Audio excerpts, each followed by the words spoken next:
For an Irish athlete, though, Dublin is different, isn't it? It's the whole expectation of it, the home crowd. Yeah, exactly. Yeah, like I suppose since I was young, I've gone in and watched Dublin. My father is a runner; he ran since I was very young, so I've always gone in and supported. And I suppose the last few years, seeing the kind of the way it's grown so much, the popularity of it, I was kind of, God, geez, I'd love to get in there and get stuck into the racing side of it. So yeah, it was a different feeling to any of the previous marathons. You know, like the World Championships in London was great because there was so many Irish. It did feel like a home race nearly.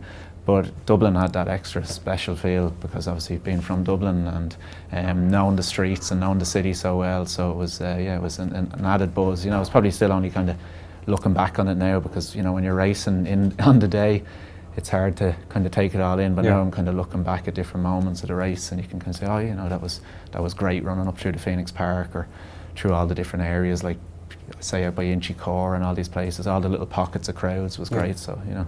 Yeah, is that kind of something that you'd naturally do? Just you get to savour it a bit more in the days afterwards, because as you say, it's a bit of a whirlwind. That yeah, day exactly. itself. Because obviously beforehand, you know, you're resting up and trying to get in focus for the race, and then the morning you're that bit nervous always. Like, it's a good thing to have some nerves, but in the race, obviously, you're trying to keep the concentration and focus, and everything's just about trying to get to the end, really. So I think afterwards, then you can kind of look back, and you know, it's in your head what you've gone through. And even looking back at some of the footage I saw on the live stream, just to see sections of it, you know. But it's good to be able to recap it, and then obviously all the family out supporting me and all the crowds, like in my club, Raheny Shamrocks, all the people around, because I've been coaching the last few days. I do coaching, and I was up this morning with some of my in St Anne's Park, quite local, so a lot of Raheny people, and they were like, oh, we saw you at this point, that point. So I was like, oh yeah, geez, I think I heard you at this, you know. So it comes back then. So so that was great buzz, really good.